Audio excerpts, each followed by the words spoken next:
Hey guys, welcome into the Stinking Truth Podcast alongside Mike Evans. I am Mark Schler. Thank you guys so much. However you find us, however you download us, however you listen to us, watch us, we thank you so much. We truly appreciate it. Mike, how are you, buddy?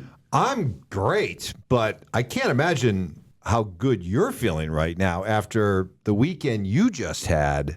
I mean, you want to talk about hanging out with football royalty. Oh, man. You know what? I'm still like the kid in me, the 12-year-old in me, that not how I act on the radio with you or on this podcast all the time, but the actual 12-year-old in me. Which is still basic 12-year-old. Yeah. Right. But the 12-year-old football fan in me comes out. And, ultimately, I got a chance to live out a childhood dream and, make my dream come true to play in the National Football League and do all that stuff. But when I get around like football royalty, like guys. So this weekend I hosted an event for some good friends of mine at Sheetz. It's a convenience gas station store up and down the East Coast, and they're wonderful people. The Sheetz family are wonderful people. But they had me come in to host their golf tournament and to do a question and answer with my former teammate, John Elway, Dan Marino, and Joe Namath. And it was so cool. And I got to spend a bunch of time with Joe Namath. And they were like, well, where do you want to set up? And I go, hey, set me right by Joe. That way I won't have to sign very many autographs. And I can talk to Joe. And it was 2017, I did an event with Joe Namath as well. And it's funny, it was an autograph session. I've actually got the video here. We'll play this video. We'll play the video. Go ahead. So it was just funny because Joe is like he's iconic, and there's little old me with nothing to do, right? And I showed him that video, and he just laughed out loud. He goes, "Please send that to me. Please, text it to me." And I think one of the coolest things that I've got a chance to be around some guys like that, and to be around Joe and John and Dan, but one of the cool things for me is every day when I played for the Broncos, every day I would walk in. I was always the first guy in the facility, right? I was always in there about 5 a.m. And same routine. I'd put on my shorts, get a cup of coffee, and I was going to go jump in the hot tub, going to kind of start my day in the hot tub. And every day I'd walk into the training room. We had a coffee pot and brewed coffee there, and I get coffee, and I grab my coffee cup, and then up in the top, and it's still there in the Broncos training room. There's a plaque. It's an anonymous quote, and it says, "You can easily judge the character of a man by how he treats those who could do nothing for him." So you can easily judge the character of a man by how he treats those who can do nothing for him. And I got a chance to pull Joe aside and just whisper that in his ear and say, "Man, I appreciate you so much. He's so gracious the way he handles fans and people." He brought his granddaughter Gemma with him to the autograph session and to the event, and it was just a treat. It's a treat to get to kind of know that guy and to watch how his career. What a iconic. I mean, think about that. He guaranteed a Super Bowl. Yeah. From the AFL before it was even. Before it was even like it was just considered, Super Bowl I, the Packers crushed Kansas City. Then Super Bowl II, they crushed the Raiders, and so it was like a foregone conclusion that Baltimore was going to crush the Jets, and he guarantees victory, and they go out and they win that game, and it's just an amazing. It really led to the NFL merger in 1970. He's got it, whatever it is. Right. He's got it, and I'll tell you what.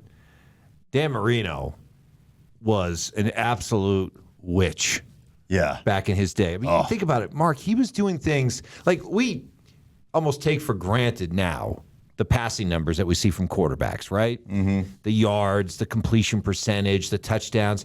He was putting up numbers, 5,000 yards passing, 40, 45, 50 touchdown passes at a time where if you were a Pro Bowl quarterback, you're maybe throwing for 3,500 yards, maybe 30 touchdowns.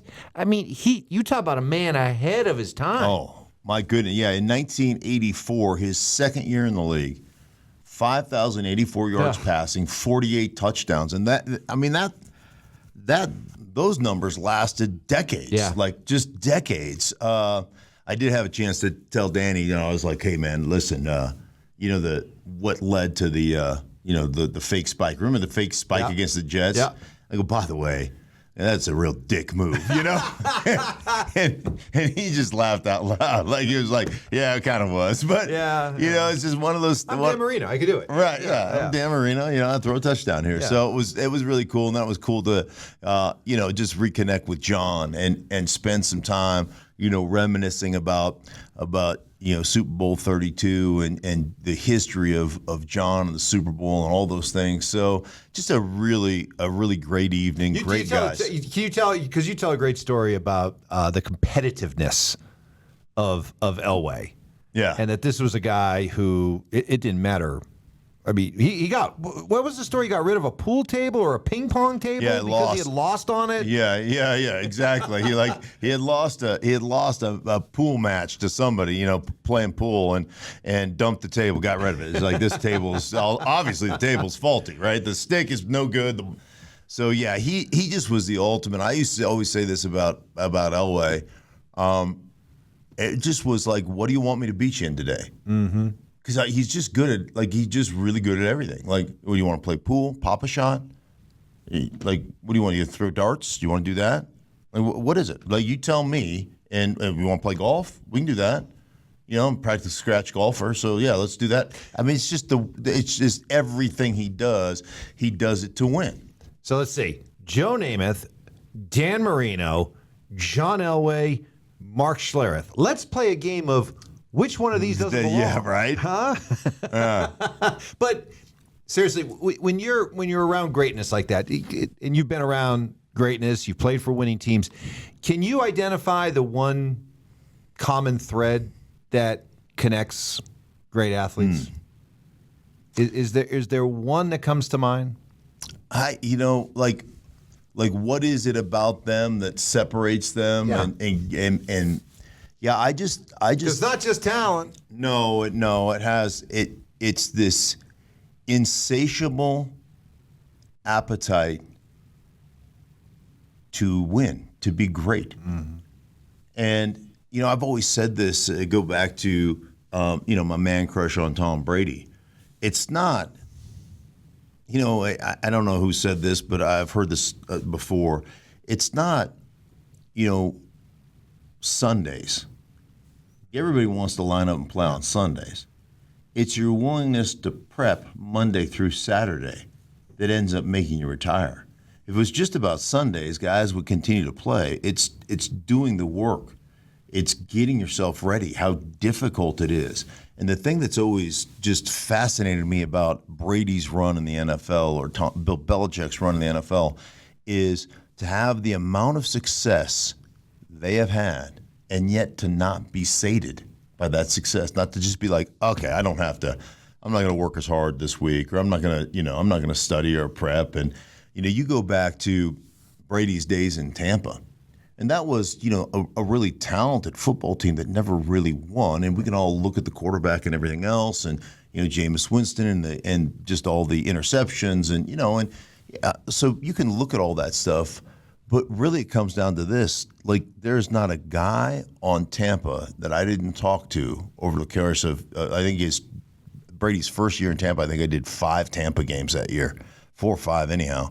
There's not one guy on that team, from Mike Evans to Chris Godwin to Ali Marpet to, on and on and on it goes, that didn't say the same thing. Man, I thought I worked hard. I thought my level of preparation was, I thought I was a pro.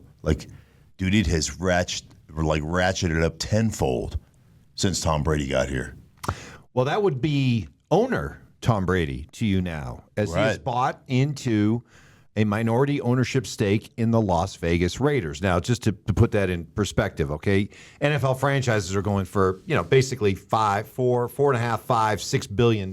So even a 1% stake in the team is still $50 million, probably for the Raiders. So Brady is a part-time owner, just silent owner, or is this somebody who you think will be involved, almost like a owner / football consultant.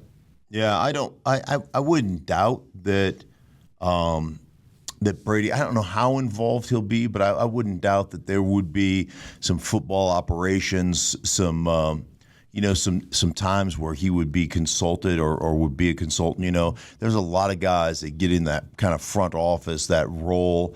Dan Marino has that role with the Miami Dolphins. Elway was the GM president for a long time.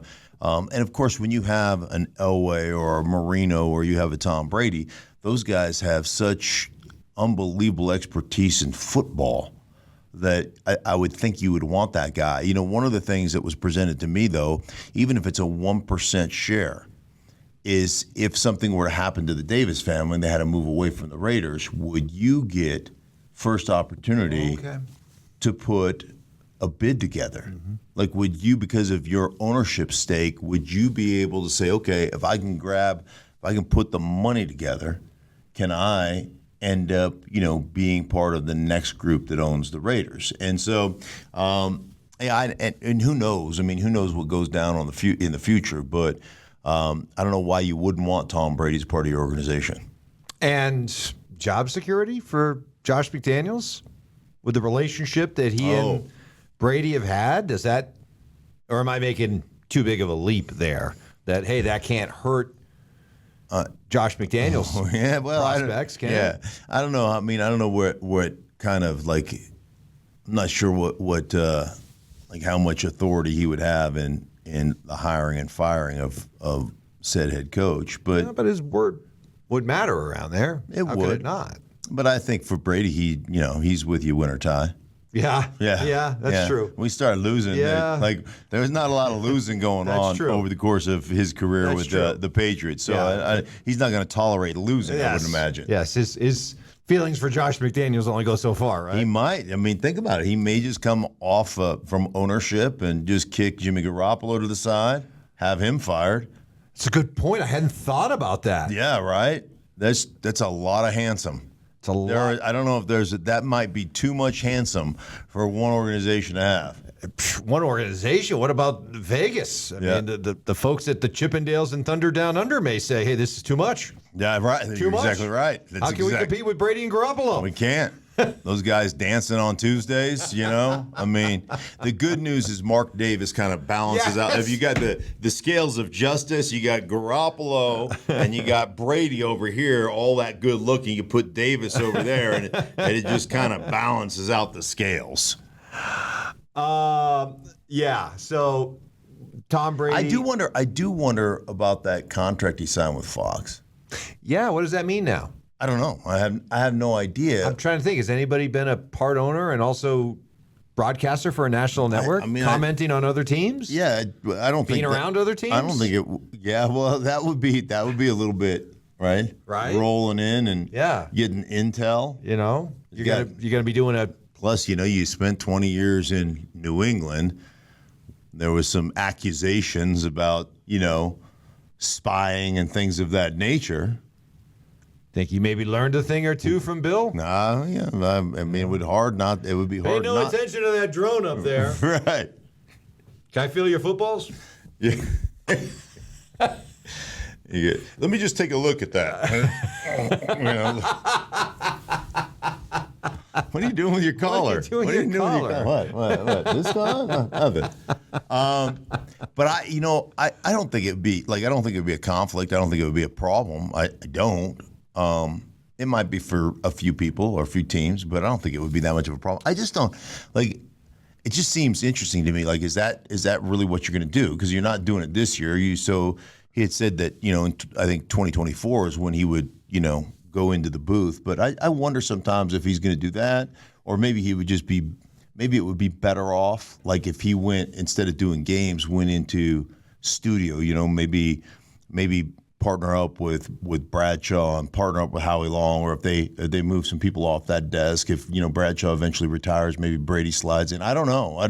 But it is interesting. I don't know what the NFL protocol would be of ownership in a team and doing games and all that kind of stuff. Well, one thing the NFL continues to show us is that the TV product is what matters most. So they may even say, hey, if we can get a bright, star like Brady on TV, hey, we'll look the other way, the fact that he's a minority owner, because TV is so important. We got yet another example of that with the news voted on by the owners, not overwhelmingly. It passed 24-8, but it got the required number of votes for flexing out Thursday Night Football. Now, this only applies to weeks 13 through 17 in the NFL, and teams will be given basically 28 days of heads up that we're going to flex this game. Okay.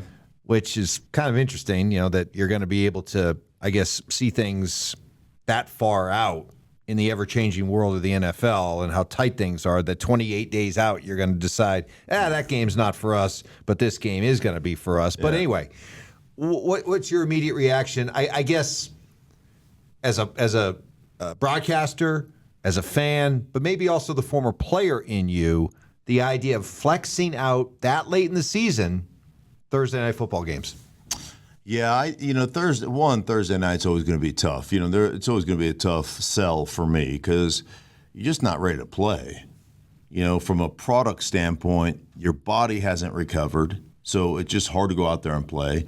2, you're at a very watered down game plan, and if you're not, when Thursday Night Football started happening, it was kind of more of a regional divisional matchups, right? That's how they sold that, because you play a team a couple times a year, and you have a history with them. You've got a little bit better understanding of who that team is and how you're prepping for that team and the things you like to do, what their identity is, what your identity is, all that kind of stuff. So I would think that it would be really hard, especially if you're just going by a good matchup. That, hey, man, we haven't prepped for this team. We've only got a couple of days. We're going to do a couple of walkthroughs, and here we go. It doesn't necessarily lend itself to having the best product on television. But, again, like you said, it's about the television product. It's about Amazon. It's about the relationship and the billions of dollars that they spent to put a good game on. And 28 days in advance. Now, it'd be good. Let's take our situation here last year with the Broncos. You think that that's going to be a great game come November, and then all of a sudden you realize Russell Wilson forgot how to play football. Then you're like, oh, shoot, now we got to flex him out. And I say that jokingly, but I'm not. You get an injury, bam, your quarterback's done.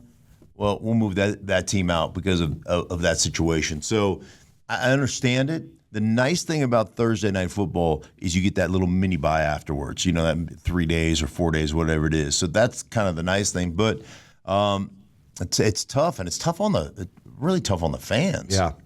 I think that's one of the big issue, right? If you're like, hey, man, I'm like, what it costs to travel. Yeah. I put all this together. This is like my, one of my bucket list things, and I'm taking my son, or we're going, and all of a sudden, oh, that game's been moved. Yeah, sorry. Yeah. Whether it's either been moved from a Thursday, which you planned for, or now it's a Sunday, and that creates all kinds of issues, or you plan for a Sunday game and now it's moved to a Thursday, and you're like, well, it was one thing to be able to go on a Sunday, but now I can't clear time off from work to be able to move to a Thursday. I don't know. I'm not a big fan of it, but it does show you that TV matters most. And so whenever the NFL comes out and says we care about our fans ability to be able to watch the best games, not necessarily about the rank and file going to games.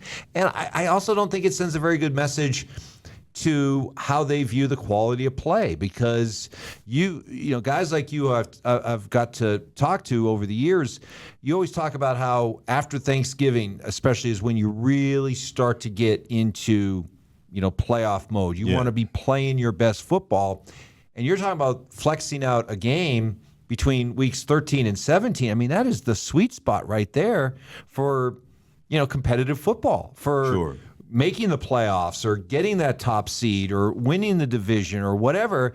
And as you just perfectly laid out, you're going to have two teams who are not going to be at their best for that Thursday night game. The cool thing about that, though, also is, you can sit there and used to talk about it being the loser's limp or the loser's lament. The officiating, the schedule, we haven't had nobody cares. Nobody wants to hear it, right? Yeah. And I always kind of thought of it like going on the road and playing in a tough environment or something like this that happens that you got to deal with scheduling. like it gives you an opportunity to be mentally tough. And that is every bit as important. You and I are living in Denver, and we're getting an opportunity to watch the Nuggets. Yeah. And it's been an incredible run. And, the rest of the nation is getting clued into what we see on a day-to-day basis. But their ability to sacrifice for one another, their ability to play a game for one another, their ability to be connected and to just be tough, just to be tough-minded. Yeah. And, they have all those things in a day and age where, the NBA is all about load management, this, that, and the other. They're down by 15 at halftime and say, you know what, let's go on a 9-2 run and put this thing and hold the Lakers to 16 points in the third quarter and turn this thing around. It's those are those mindsets, and the teams that have great mindsets about that, they don't whine or complain about officiating. They just go out there and earn victories. The other big news coming out of the NFL meetings and the voting, call it the Brock Purdy rule or the Christian McCaffrey rule. Right. The idea that teams now will be able to designate a third emergency quarterback on game day. So there will be a designated, it only applies to quarterbacks who are on a team's 53-man roster. Practice squad players are not eligible to be emergency quarterbacks, but it allows a team to avoid counting the emergency quarterback as one of its active players on game day. So instead of the active 46. Yeah, 46. Instead of the active 46, you'll have the active 46 and then an emergency. You 47th player. Third string quarterback. Yeah. Just in case. Which, by the way, it's like the rules that they create, and I'm not exactly sure why they create the rules. Why are we only dressing 46 guys? If we've got a 53-man roster, why don't we just dress 53 guys? 53 guys, right. You worried about bringing a couple extra guys on the trip with you, or I don't necessarily. It's an extra hotel room or two. Yeah, mouths to feed. Yes, it's like you just the Washington Commanders just sold for $6 billion, and we're worried about dressing. I don't want to dress 53 guys. I mean, yeah, you know how much more? That's one more pellet of laundry detergent. That would I mean, I don't understand. You don't become a billionaire by giving it away, right? I guess. And the other thing is, why not the practice? Why couldn't you just make a practice squad guy? So now you're basically saying we got to keep 3 quarterbacks. And a lot of teams have gone away from. Yep. Well, I guess you don't have to. You could have Well, he's got to be on the active roster. He's got to be on the active roster, and you can't even elevate a practice squad. No, you can't. Player that week. So. Yeah, so you're going to have to keep an extra. Boy, that changes the way, strategically speaking, changes the way that you keep the bottom part of your roster. Because if you think about it, there are always your teams that want to be hey, man, we want to keep an extra wide receiver, or we want to keep an extra DB because of special teams and an ability to cover kicks and do all those things.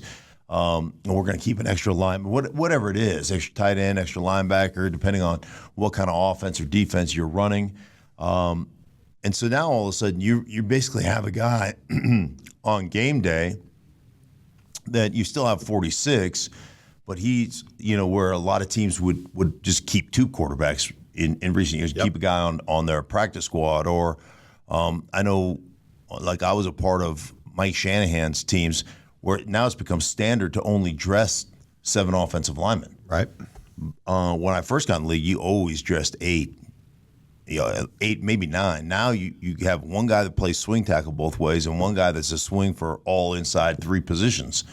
And so it's really interesting, that game day strategy comes into effect with this emergency quarterback. The other bit of news, the NFL draft sites, they've almost become looked forward to with anticipation and relief or celebration if you get announced as a winner for the NFL draft. So Detroit gets it next year. Okay. Green Bay in 2025 will get the NFL draft with the idea that it's going to be in and around Lambeau. And one thing the NFL said after yet another successful draft in Kansas City this year is it is now an outdoor Coachella-style event. Yeah. and it's going to be that way now moving forward. So I don't know, Lambeau, in and around Lambeau as your NFL draft site sounds pretty cool. Have you? Speaking of bucket list things, I've never been. Have you? No, and it is a bucket list item for sure. Dude, you gotta. It is so cool. I did a game, and I want to go when the tundra's frozen too. Yes, I want to go in September. I did a game in December when I was with ESPN, but it was radio. I did a radio game, and December, snowing, and walked over because you stay pretty close, and you're walking through the parking lot as brats and beer and cheese, and it is delicious. It's tremendous. Yeah, it is. It is a tremendous. You ever play there? You played there, right? Yeah. Oh yeah. Yeah. And my ass kicked.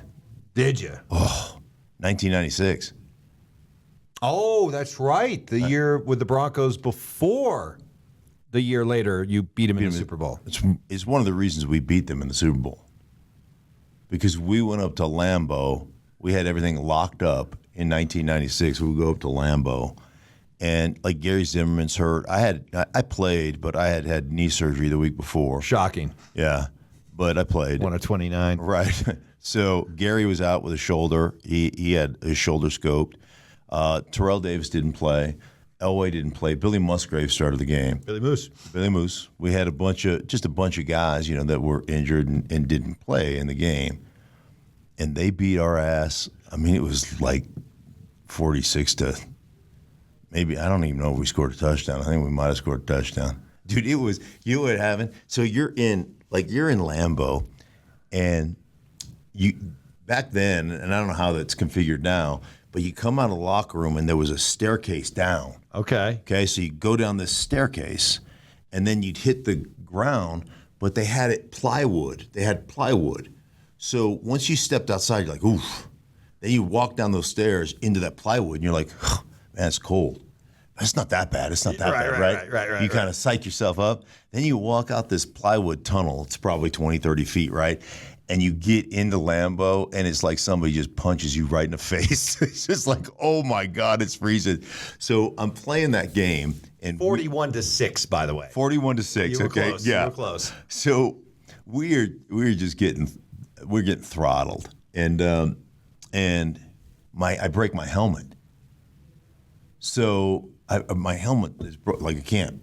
I take it off in the middle of a drive and I chuck it to Doug West, who's our equipment guy, and Ralph Tam was one of my teammates, and Ralph and I played in Washington together. We played here in Denver together. Ralph went on to have a great career, but Ralph throws me his helmet, so he's just standing on the sideline in a coat with his helmet. It was like putting on an ice tray. Oh, and it was too big. It was like a bobblehead. Safety first. It was a big frozen. This just frozen.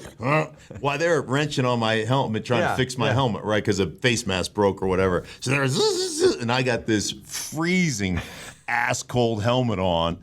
It was like you want to add insult to injury. This is the most miserable. Like, can we just get out of Lambeau, please? How loose was the helmet? Like that. Yeah, dude, it was. I could have spun it around. It was like this guy's got it. Ralphie's got a huge head. Like, oh yeah. But I really believe that I really believe that they took us a little bit lightly come Super Bowl time, because that was what was etched in their mind. That was at the time, like, we were the number one seed in the AFC, and we came up to Lambeau and got beat 41-6.